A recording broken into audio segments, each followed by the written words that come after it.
ఆచార్య బేత ఆచార్య బేతవోలు రామబ్రహ్మం గారి శ్రీదేవి భాగవతం 33వ భాగం 11/9/20. తిరస్కుడి శైలి కళీబరం ఇంకా ప్రాణాలతో ఉన్నట్టే కనపడి తేజోనిధిలాగా ప్రకాశిస్తూ బతికి ఉన్నట్టే ఉంది. ఇంద్రుడు చూసి ఉలిక్కిపడి కొంపదీసి బతికేస్తాడా ఏమిటని భయపడి క్షణకాలం ఖిన్నుడై వెంటనే తేరుకొని తక్షుడనే సన్నిహితుడిని పిలిచాడు. ఒరే తక్ష, వీడి శిరస్సు ఖండించు, ఇంకా బతికున్నట్టే కనపడుతుంది, బతకడానికి వాడు వీలు లేదు, వెంటనే ఖండించు అని ఆజ్ఞాపించాడు. తక్షుడు తిరస్కరించాడు, ఇంద్రుని అసహ్యించుతాడు. ఇంద్రా, ఈ మహాతపస్వి అద్భుతంగా ప్రకాశిస్తుంది, నా గొడ్డలి వాణ్ణి ఖండించదు, ఈ పని నేను చెయ్యలే, ఇది చాలా నీచం, కుచ్చితం, గర్హణీయం, నువ్వు చేసిన పనే మహాదారుణం, అత్యంత నింద్య, నాకు పాప భీతి, పైగా చచ్చిన వాణ్ణి మళ్ళీ చంపమంటున్నావా? శిరస్సులు ఖండించాల్సిన అవసరం ఏముందరా? అసలు నీ భయం ఏమిటో చెప్పు. రక్షా, వీడి శరీరం ఇంకా ప్రాణాలతో ఉన్నట్టు కనపడదు, ముఖాలు చూడు ఎంత విషదంగా ఉన్నాయి, జీవిస్తాడేమో అని నా భయం రా. వీడు నా శత్రువురా, బతికి ఉండటానికి వీలు లేన. వాసవా, నీకు సిగ్గు లేదనిపించట్లేదా? ఇంతటి క్రూర కర్మం చేశావు, ఋషిబుద్ధుడిని సంహరించావు, ఇంకా బతికున్నాడేమని భయపడుతున్నావు. బ్రహ్మహత్య మహాపాతకం చుట్టుకుంటుందేమని ఆలోచించవరా? ఆ భయం లేదా నీకు? రక్ష, ప్రాయశ్చిత్తం చేసుకుంటా, ఆ పాపాన్ని తొలగించుకుంటా, దానికి భయపడాల్సిందే లేదు, తొందరపడాల్సిందే. ముందు వీడు పూర్తిగా చావాలి, వీడు నా శత్రువు అన్న. మఘవన్, సరే, నీకు మనసులో పదవి లోభం ఏదో ఉంది కనుక ఇటువంటి పాప కృత్యం చేశావు. నాకు ఎలాంటి ఆశా ప్రయోజనం లేదు, అంచేత నేను చెయ్యలేను, క్షమి. దక్ష, నా మాట విను, నీకు లాభం ఉండేట్టు చేస్తా. యజ్ఞాలలో నీకు శాశ్వతంగా భాగం కల్పిస్తా. యజ్ఞ పశువుల శిరస్సును నీకే దక్కేట్టు చేస్తా. నాకు ఈ ఉపకారం చేసి పెట్టు, వీడి శిరస్సు ఖండించు. నువ్వు ఈ ప్రియం నాకు చేస్తే నేను ఆ ప్రియం నీకు చేస్తా. కాదనకు, గొప్ప అవకాశం జార విడుతుకు. ఈ ప్రలోభానికి తక్షకుడు లొంగిపోయాడు. తక్షకుడు సంబరపడ్డాడు. గండ్ర గొడ్డని తీసి 3 శరీరాలు, 3 శిరస్సులు ఖండించి 3 వైపులా విసిరేసేశాడు. ఆ శిరస్సులు పడిన ప్రదేశాల నుండి పక్షులు వేల సంఖ్యలో ఆవిర్భవించి, ఒక శిరస్సు ముఖం నుంచి కలవింకాలు, పిచ్చుక, మరొక తల నోటి నుంచి తిత్తిరి పక్షు, ఇంకొక దాని నుంచి కపింజలాలు, కొముజ పక్షు అసఖ్యంగా పుట్టుకొచ్చి, వేదాలను అధ్యయనం చేసిన ముఖం నుంచి కపింజలాలు, దిక్కులను నిరీక్షించిన ముఖం నుంచి తిత్తిరి పక్షులు, సురాపానం చేసిన ముఖం నుంచి కలవింకాలు ఉద్భవించాయి, అంటే కముజు పిట్ట. ఈ దృశ్యాన్ని చూసి తిరస్కుడు మరణించాడని నిర్ధారించుకొని ఇంద్రుడు గాలి పీల్చుకున్నాడు. యజ్ఞ భాగాలు లభించాయి కదా అని తక్షుడు సంబరపడ్డాడు. ఆనందంగా ఎవరి కొంపలకు వాళ్ళు వెళ్ళిపోయారు. ఇంద్రుడు బ్రహ్మహత్య మహాపాతానికి ప్రాయశ్చిత్తం గురించి ఆలోచనలో పడ్డాడు. వృత్రజను పరమ ధార్మికుడైన పుత్రుడి మరణ వార్త విని త్వష్ట పరమ క్రుద్ధుడయ్య. ఏ పాపం ఎరగని నా కుమారుణ్ణి సంహరించావు కనుక నిన్ను నేను సంహరించే మరొక పుత్రుడిని సృష్టిస్తా. ఇంద్రా, నా తపశక్తి ఏమిటో నిరూపిస్తా, నీ పాపానికి ఫలం అనుభవించు అని మనస్సులోనే దృఢంగా అనుకున్నా. వెంటనే క్రోధాగ్నితో సమానంగా యాగాగ్ని రగులుకుని అధర్వణ మంత్రాలలో అష్టరాత్ర హోమం, 8 రాత్రుడు హోమం చేయి. అగ్నికొండ నుంచి పాప కోపనుడైన పుత్రుడు ఆవిర్భవి. ఇంద్రశత్రువు నా తపశక్తితో శుద్ధిప అని త్వష్ట ఆశీర్వది. క్షణాలలో వాడు ఆకాశమంత ఎత్తు ఎదిగాడు. దశ దిశలా ఊరటిల్లిన విరాట్ స్వరూపంతో నిలబడ్డాడు. కాల మృత్యువులా ఉంది. తండ్రి, ఏం చెయ్యమంటావో ఆజ్ఞాపించు. ముందుగా నాకొక పేరు పెట్టి. నువ్వేదో జాలు బాధపడుతున్నట్టు ఏమిటి కాదు. నీ దుఃఖాన్ని నశింప చేస్తా. ఇది నా వ్రతం. నేను జన్మించాక కూడా నా తండ్రికి దుఃఖం ఉంచటానికి వీల్లేదు. నీ దుఃఖం ఇప్పుడే పోగొడతా. కారణం చెప్పు. మహాసముద్రాన్ని ఆపోసన పట్టగలడు. ధరాధరాలను పిండి కొట్టగలడు. సూర్యబింబాన్ని అరచేతిలో పట్టుకోగలడు. అడ్డగలడు. దేవతలతో సహా ఇంద్రుణ్ణి తుదముట్టించగలడు. యమధర్మరాజును మట్టి కరిపించగలడు. భూగోళం ప్రజానీకాన్ని పెక్కరించి సముద్రంలోకి విసిరయ్యగలడు. జనంతో సహా భూగోళం. తండ్రి, ఏం చెయ్యమంటావు? ఆ మాటలకు త్వష్ట మురిసిపోయాడు. వృజినం నుంచి నన్ను రక్షించడానికి నువ్వు శక్తువు కనుక ఇప్పటి నుంచి నేపు నీ పేరు వృత్రుడుగా ప్రఖ్యాతి చెందుతా. వృజినం నుంచి. వృజినం అంటే దుఃఖం, ప్రాణం అంటే రక్ష. దుఃఖం నుంచి రక్షించేవాడు కనుక వృత్రుడు అని నీకు పేరు పెడుతున్నా. వృజినాత్ త్రాతు మధునాయస్మాత్ శక్తోసి పుత్రక తస్మాత్ వృత్ర ఇది ఖ్యాతం తవ నామ భవిష్యత్. నీ అగ్రజుడు తెరస్కుడు ఉండేవాడు. మహాతపస్, వేదాంగవేద్, సర్వ విద్యా విశారదు. తపస్సు చేసుకుండగా ఇంద్రుడు వాణ్ణి సంహరించి వజ్రాయుద్ధంతో నరికాడు. నిరపరాధిని సంహరించాడు ఆయన. ఆ పైన అతడి 3 శిరస్సులు కూడా ఖండింపజేయి. అంచేత, ఓ పురుష శార్దూలమ, నువ్వు ఆ పాపిస్తే ఇంద్రుడిని సంహరించాలి. వాడికి సిగ్గు శాలుదు, పెరం లేదు, పాపం లేదు, బుద్ధి అంతటా అస్సలు లేదు. బ్రహ్మహత్య మహాపాతకి వాడినే నువ్వే సంహరించి అంటూ త్వష్ట పుత్ర శోకంతో బూరున ఏడ్చాడు. కంఠం బొంగురుపోయి అంతలోనే తేరుకున్నాడు. వివిధ రూపాల దివ్యాయుధాలు సృష్టించాడు. వృత్రుడికి అందించి ఖడ్గ, శూల, గదా, శక్తి, తోమర, పరిగ, పట్టిస, చక్ర, ధనులు, అక్షయ తూణీరాదులన్నీ సమకూర్చాడు. అది సుందరము, అత్యంత దృఢం అయినటువంటి కవచాన్ని మహామేఘం లాంటి రథాన్ని సృష్టించాడు. 7 యుద్ధ ఉపకరణాలు అందించాడు. క్రోధం కళ్ళలో దగ్గలాడి ఇంద్రుని సంహరించమని ప్రేరేపించాడు. ఇది అధ్యాయం 2లో శ్లోకాలు 53 భావం. 53 భావం. వేద పండితుల ఆశీస్సులు అందుకుని వృత్తుడు ఆ దివ్యరథం అధిరోగి ఇంద్ర సభకు బయలుదేరాడు. ఈ వార్త తెలిసి ఇంద్ర పరాజితులై సకల రాక్షసులు తమ బలాలను తరలి వచ్చి వృత్తుడి వెంట పడ్డారు. చారుల ద్వారా ఇంద్రుడికి వృత్తాంతం తెలిసి యుద్ధానికి వస్తున్నాడనే వార్త కూడా అందింది. మహేంద్ర, నీ మీద కోపంతో త్వష్ట అభిచార హోమం చేసి ఈ వృత్రుణ్ణి సృష్టించాడు. సకలాయుధాలు రథం సమకూర్చాడు. మన మీద యుద్ధానికి పంపాడు. అవకాశం కోసం ఎదురు చూస్తున్న రాక్షసులు ఇప్పుడు ఈ వృత్రుడి బాసటగా బయలుదేరొస్తున్నారు. నువ్వు త్వరపడాలి. యుద్ధ ప్రయత్నాలు చెయ్యాలి. మేరుమందరం సంకాసుడవై ఘోర భీకర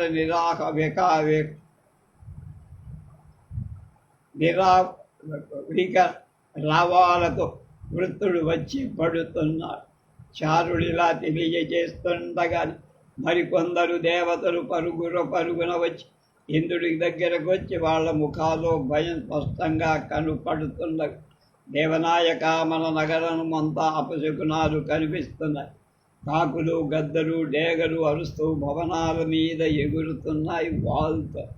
పెంపుడు పక్షులు కూడా చీచీ కూచి నినాదాలు చేస్తూ గజాస్వాది వాహనాల కన్నుల్లో ధారగా నీరు కారు. ఇటీవల 2-3 రోజులుగా అర్ధరాత్రి పూట రాక్షస స్త్రీలు రోదన ధ్వనులు దేవతా భవనాల్లో వినిపిస్తున్నాయి. భవన అగ్రాల మీద అన్ని పతాకాలు ధ్వజస్తంభాలు తమకు తాము నేలకు పడిపోతున్నారు.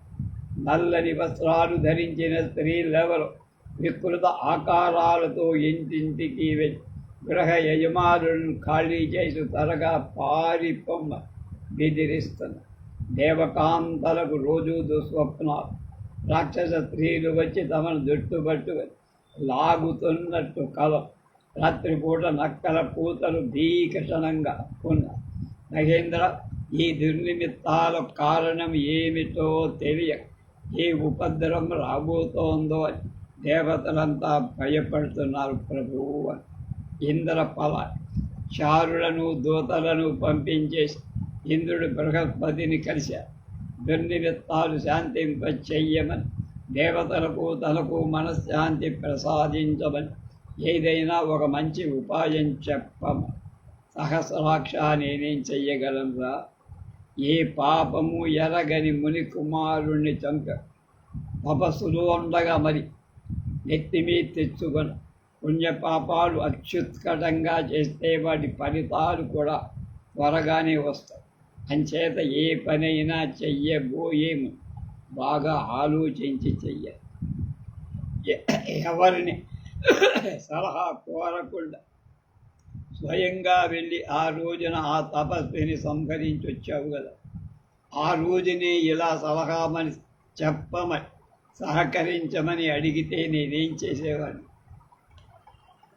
అత్యుగ్ర పుణ్య పాపానం ఫలం భవతి సత్వ విచార్య ఖలు కర్తవ్యం కార్యం తద్భూతిమిచ్చత్ పరోపశాపనం ధర్మ న కర్తవ్యం కదాచన న సుఖం విందతే ప్రాణి పరపీడా పరాయ.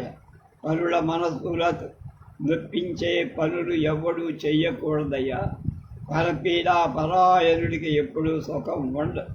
మోహ లోభాలకు లొంగిపోయి బ్రహ్మహత్య మహాపాతకం తెచ్చి పెట్టుకున్న ఇది స్వయం దాని ఫలితం వెంటనే కనిపించి వృత్రావిర్భావం జరిగి ఈ ఆయుధాలు అతన్నేం చెయ్యరు. నీ వజ్రాయుధం కంటే గొప్ప ఆయుధాలు వాడి దగ్గర ఉన్నాయి. స్పష్ట స్వయంగా సృష్టించి ఇచ్చి కేవలం నిన్ను సంహరించడం కోసమే. బృహస్పతి మాట్లాడుతుంటే పెద్ద కోలాహలం వినిపించి యక్ష గంధర్వ కిన్నర మహర్షులు దేవలోకం విడిచి పారిపోతారు.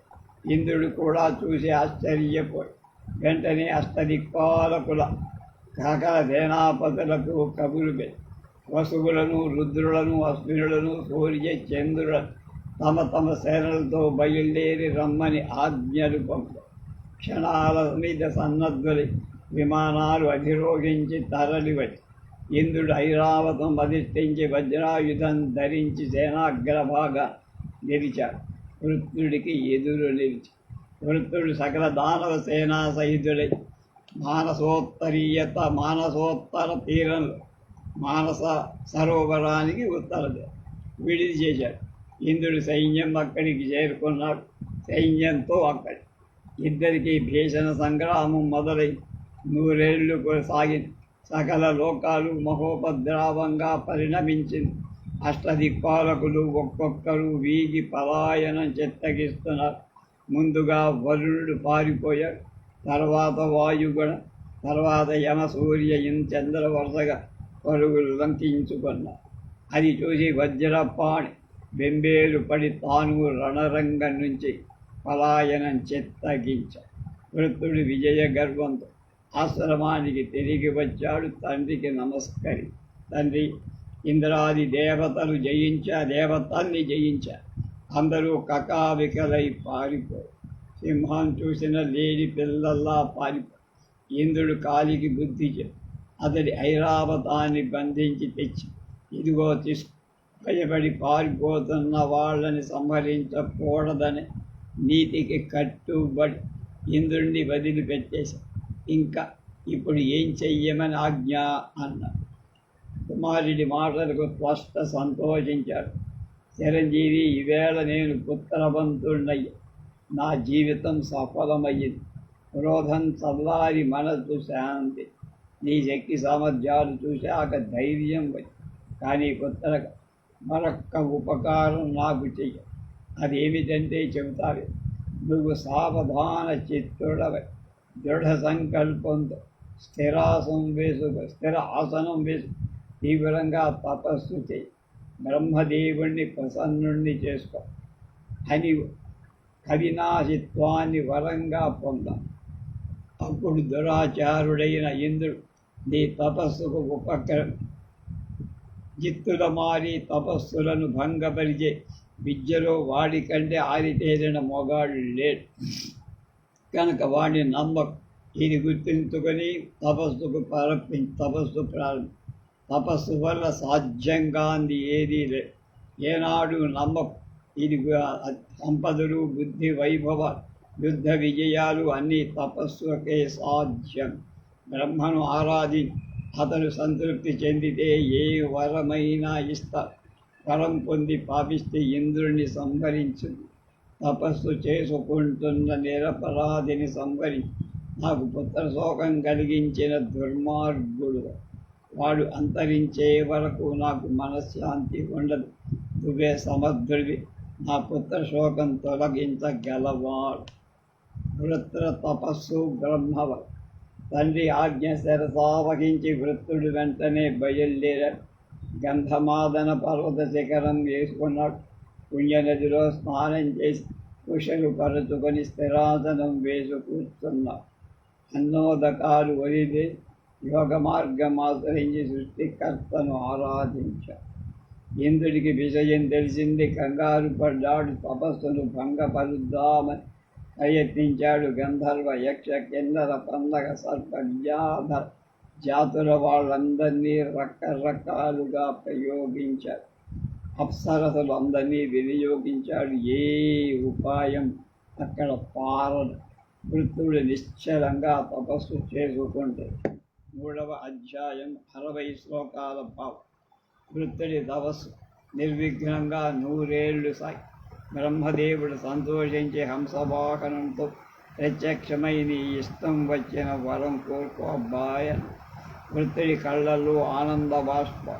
స్థిరాసనం నుంచి మెల్లగా లేచా బ్రహ్మదేవుడికి సాష్టాంగ నమస్కారం చేసి వినయంగా అంజలి బంధంతో నిలబడి, బ్రహ్మన్, నీ దర్శనంతో నేను దేవతా ప్రభువు కన్నా గొప్పవాడిని అయ్యాను. నీ ప్రేమకు నీ వాత్సల్యానికి మరోసారి శిరస్సు వంచి నమస్కరిస్తాను. వేదనిధి నాది ఒకటే చిన్న కోరిక. ఈ పాటికే నా భావం గ్రహించి ఉంటా. అయినా అడగమన్నావు కనుక అడుగుతున్నా. లోహ కాష్టాది నిర్మితాలైన ఏ ఆయుధాలతో నాకు మరణం లేకుండా వరం అనుగ్రహించు. అంటే ఇనుము కానీ మొదలైన కాష్టం అంటే కొయ్యగా ఇలాంటి వాటితో తయారు చేసిన ఏ ఆయుధం వల్ల నాకు ప్రాణహాని ఉండకూడదు. యుద్ధరంగంలో నా బలం క్షణక్షణం వృద్ధిపడు. నేను దేవతలకు అజేయుణ్ణి అవ్వను. బ్రహ్మదేవుడు చాలా స్ఫుటంగా వృత్ర, నీ వాంఛితం నెరవేర్చు.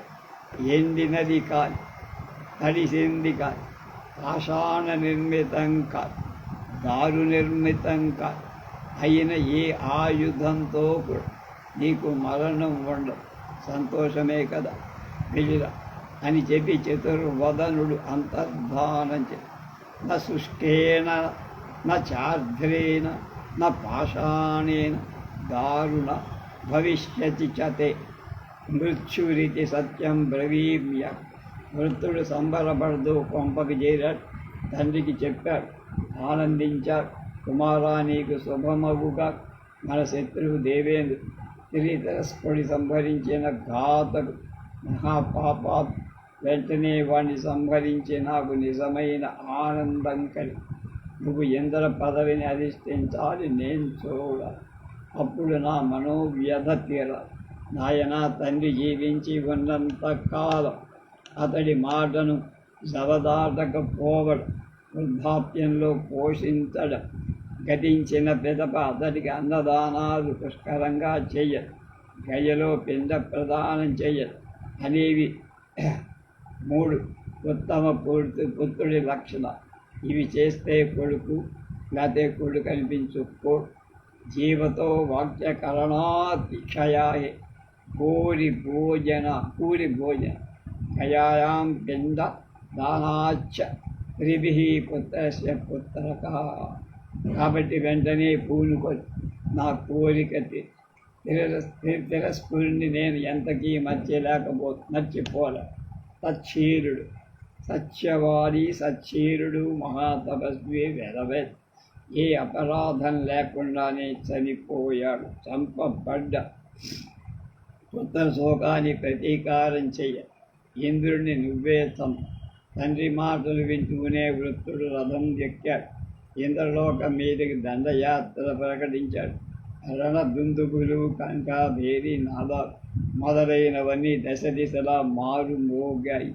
ఇంద్రుణ్ణి సంహరించి దేవరాజ్యం ఆక్రమిస్తానని ప్రతిజ్ఞ చేసి బయలుదేరి. ఇంద్రుడికి అసలు వార్త తెలిసింది. వెంటనే దిక్పాలకులతో సహా దేవతా సైన్యాలు సన్నద్ధం చేశాడు. రుద్ర వ్యూహం యుద్ధానికి సిద్ధత. వృత్తుడు రావడమే ఒక్కసారిగా భీషణ సంగ్రామం ప్రారంభం. ఇంద్రుడు సరాసరి వచ్చి వృత్తుడిని ఢీకొన్నాడు. ఇద్దరికి లోక భీకరంగా ద్వంద్వ యుద్ధం జరిగింది. హఠాత్తుగా వృత్తుడు ఇంద్రుడిని ముఖం మీద బలంగా వాయించాడు. తాళలేక ఇంద్రుడు తూలిపడు. అతడు చేరుకునే లోప వృత్తుడు బంధించాడు. స్పష్ట ఆనందంతో కేరింతలు కొట్టారు. దేవతలు హాహాకారాలు చేశారు. జృంభిక ఆవిర్భావం. వృత్తుడికి కసి తీరం. చేజిక్కిన ఇంద్రుడిని నమిలి మింగేయాలనుకొని శరీరాన్ని వృద్ధి పొందించారు. కొండ గుహలాగా నోరు తెరి శచీపతిని ఎడమ చేతి గుప్పెట్లో తీసుకొని నోట్లో వేసుకొని నమిలి మింగేయటమే తరువాత దేవతలు భయభ్రాంతులు బృహస్పతిని సలహాడి అతడు తన అశక్తతను ప్రకటించారు. ఇంతలోనే మెరుపులాగా అందరికీ ఒక ఆలోచన. అందరూ కలిసి మహాబలశాలి అయిన జృంభిక అంటే ఆవలింతను సృష్టించారు. వృత్తుడి మీదికి వదిలిపెట్టారు. అసృజంత మహాసత్వాం జృంభికాం రిపునాశని తతో విజృంభమాణః స వ్యావృతాస్యో బభూవ. అది సోకడంతో పెద్దగా ఆవరించాడు వృత్తుడు. నోరు తెరుచుకుంది. ఇంద్రుడు అదే అదను అనుకొని తన శరీరాన్ని సంకోచించుకొని లోటులో ప్రవేశపడి ఆనాటి నుంచే సృష్టిలో ప్రాణి కోడి ఆవులింతలు ప్రారంభమై ఎలాగోలా ఇంద్రుడు బతికి బయటపడ్డారని దేవతలంతా సంతోషించారు. ఆ పైన కొన్ని వందల సంవత్సరాలు యుద్ధం జరిగి సకల లోకాలకు భయంకరంగా రోమహర్షణంగా సాగి ఒకవైపు సకల దేవతలు పాల్గొని మరొక వైపు వృత్తుడక్కడే నిలబడి పోరాడుతున్నారు.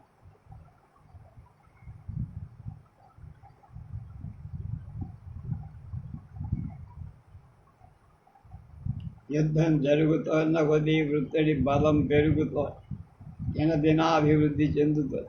అది బ్రహ్మ ఇచ్చిన వరప్రభ. పెరుగుతున్నట్టు వృత్తుడి తేజస్సుకి బల పరాక్రమాలకు భయపడి కడపటికి ఇంద్రాది దేవతలంతా నిస్సహాయులై రణరంగం వదిలిపెట్టి పలాయనం చెట్టుకొకరు పుట్టకొకరుగా అడవుల పాలయ్యారు. వృత్తుడు స్వర్గలోకాన్ని స్వాధీనం చేసుకున్నాడు. ఐరావత ఉచ్ఛైస్రవ దివ్య విమానాలు, నందనాది ఉద్యానవనాలు, కామధేను సకల స్వరాంగనులు అతడి సొత్తైపోయి అమర భోగాలు యజ్ఞ భాగాలు కోల్పోయి దేవతలు అడవులలో అగచాట్లు పడుతుంటే ఇంద్రపుత్రుడు ఇంద్ర భోగాలతో మదగర్వితుడయ్యాడు. కష్టకు కోరిన కోరిక నెరవేరి కళ్ళు చల్లబడ్డ. అతడి ఆనందానికి అవధులు లేవు. ఇంద్రుడి మీద పగ కసి తీరాయి. కాలం గడిచిపోతాం. అడవులలో అమరుడు సమావేశం జరిపారు. ఏం చెయ్యాలి? పుత్రుడి మీద ప్రతీకారం జరపడం ఎలా? మళ్ళీ దేవరాజ్యాన్ని జయించుకోవటం మాట హత్యం. తలలు పట్టుకొని సమాలోచన చేస్తూ పోయాం. ఎంతకు ఏం తోచక శివుడితో మొంబడిద్దామని కైలాసం చెప్పి ఆయనతో మోక్షించమని మొరబెట్టారు. అందరూ కలిసి బ్రహ్మదేవుణ్ణి ముందు పెట్టుకొని విష్ణుమూర్తి దగ్గరికి పరిగెత్తారు. ఏదో ఒక ఉపాయం చెబుతాడు. తర్వాత ముక్తకంఠంగా నారాయణుని వేదోక్తమైన పురుష సూక్తంతో ప్రస్తుతించారు. జగన్నాథుడు కమలాధిపతి ప్రత్యక్షమయ్య పేరు పేరున దేవతలందరినీ అడిగాడు. యథోచితంగా సన్మానించాడు. ఏమిటి ఇలా వచ్చారు?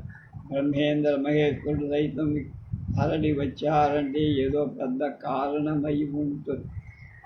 ఏమిటి చెప్పండి అని అడిగారు. దేవతలకు నోరు పెగలేదు, ఏదో పెద్ద కారణమై ఉంటుందని అడిగారు. నోరు పెగలేదు. దుఃఖంతో అందరి గొంతులు పూడ్చుకుపోయారు. అధ్యాయం 4 62 శ్లోకాల భావం అంతా.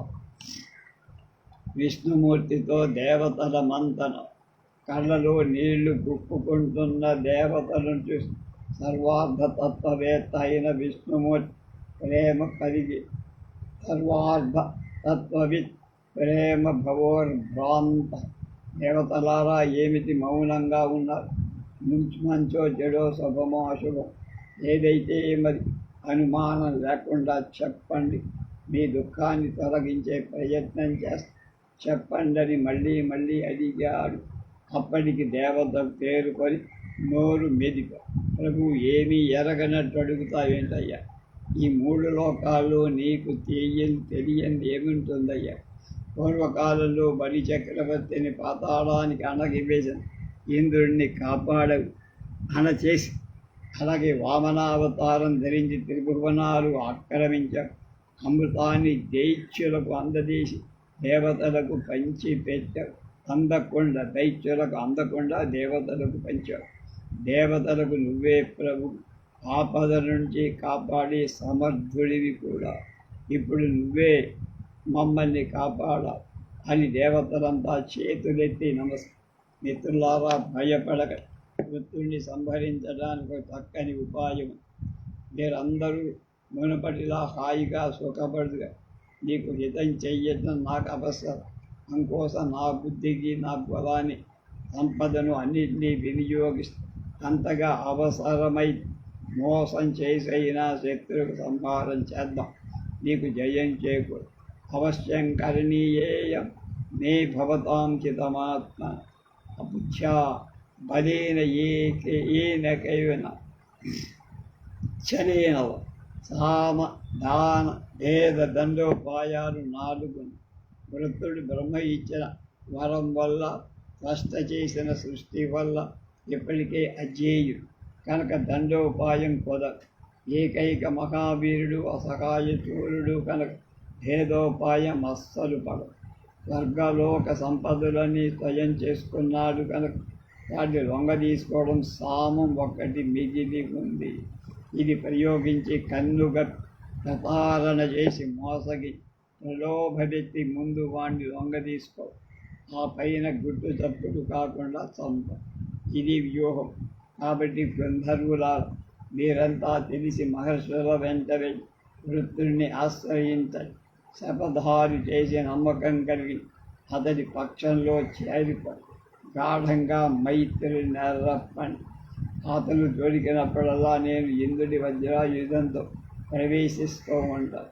వాడిని సంహరిస్తాను. ఇంతకంటా మరో మార్గం నాకు కనపడు. శఠే సాక్ష్యం సమాచరే అనేది రాజని దోషం లేదు. శౌర్యానికి లొంగని అపరాధిని శౌర్యంతోనే అంతమందించాలి అనేది రాజనీతి. వామన రూపం ధరించి బలిని సంహరించలేదా? మోహిని అవతారం ధరించి దైత్యులను నేను మభ్యపెట్టలేదా? ఇది తప్పదు. దేవతలారా, మీరంతా ఈ క్షణం నుండి మహాదేవిని ప్రార్థించండి. స్తోత్రమంత్రాలతో శరణు వేడండి. ఈ యోగమాయ మనకు సహాయం చేస్తుంది. మహాదేవి అంటే సాత్విక శక్తి, పరా ప్రకృతి, సిద్ధిప్రద, కామద, అకృత్యాత్మల అందని దిక్శక్తి. ఇంద్ర, నువ్వు కూడా పరాశక్తిని ఉపాసిస్తూ ఉండు, ఆరాధించు, ప్రసన్నురాని చేసుకో, శత్రువుడు తేలిగ్గా జయించగలుగుతావు. ఆవిడ జగన్మోహిని, వృత్రుణ్ణి మోహితుణ్ణి జయించడం చాలా తేలిక. జగదింబక ప్రసన్నురాలై ఏదైనా సుసాధ్యం, లేదంటే ఏ కోరిక ఏ ప్రయత్నం నెరవేరు. ఆవిడ అంతర్యామి స్వరూప్, సర్వకారణకారుడు. ప్రసన్నాయాం పరాంబాయాం సర్వం సాధ్యం లోచేన్ మనోరథ వాప్తిర్న కశ్యాపి భవిష్యత్. అంచేత విశ్వజనని సాత్విక భావాలతో సాత్విక మార్గంలో ఉపాసించ బలవంతుడైన శత్రువును ఎదుర్కోవాల్సి వచ్చిన అమ్మవారిని ఆరాధించం ఒక్కటే తక్షణ కర్త. పూర్వకాలంలో మధుకైటబులతో నేను 5000 ఏళ్ళు పోరాడి సంహరించగలిగాను. అదంతా అమ్మవారి కరుణ. అప్పట్లో జగన్మాతను ఎంతగా ఆరాధించాను బ్రహ్మకి తెలుసు. ప్రసన్నురాలై మధుకైటబులను సమ్మోహపడి కనుక నేను సంహరించాను. కనుక మీరు కూడా శ్రీమాతను ఉపాసించండి, కార్యసిద్ధి జరుగుతుంది.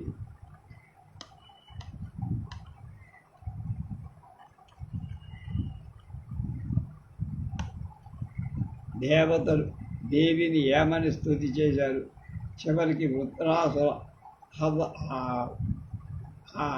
హనన సంహారం ఎలా జరుగుతుంది అనేది రేపు తెలుసుకోండి.